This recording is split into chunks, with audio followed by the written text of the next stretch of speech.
Welcome back to the deep dive, everyone. Today, we're tackling something pretty universal: fear. We're basing this discussion on excerpts from a text called Conquering Fear Through Reverence for God. And our goal here really is to explore how this source talks about different kinds of fear, and maybe more importantly, its specific take on overcoming the fears that, really hold us back. Yeah, it's quite interesting. The text jumps right in, challenging the idea that all fear is just bad. It actually points out that some fears are, well, essential, Yeah. necessary even, but others, they're the ones stopping us from really living. Okay, let's unpack that distinction a bit. The source starts with what it calls appropriate fears. Makes sense, like a child learning not to touch a sharp knife, maybe, or a hot stove, or that feeling you get when you see a poisonous snake. Yeah, Pretty standard stuff. exactly. And it explains why those are good. Calls them a valuable part of our survival instinct.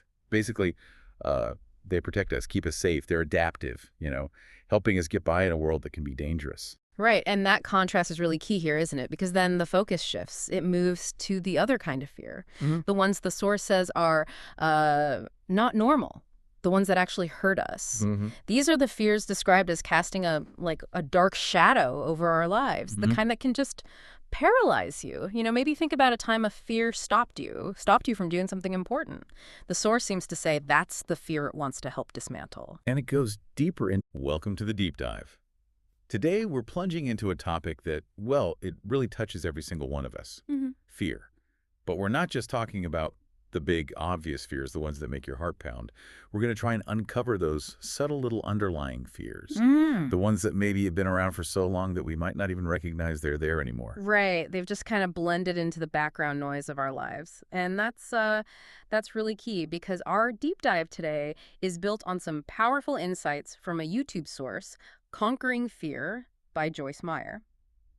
Now, it's important to note her approach explores fear, courage, and transformation from a very distinct spiritual and Christian perspective. Okay. Our mission here is really to distill her unique take on how you identify these fears, how you confront them head on, and ultimately how you can live free from their grip. So we'll be looking at some surprising perspectives. Yeah, surprising perspectives on what true courage actually means, the nature of fear itself, and what she presents as a pretty profound antidote to its influence. So if you're looking for a shortcut, maybe, to gaining a fresh, actionable understanding of this universal challenge, offering a new way to think about courage and the power of love, Then you're definitely in the right place. let's unpack this. Yeah. Okay, so to start, let's explore this idea you Yep. mentioned, that many fears in our lives are actually incredibly subtle, almost invisible, really. Hmm.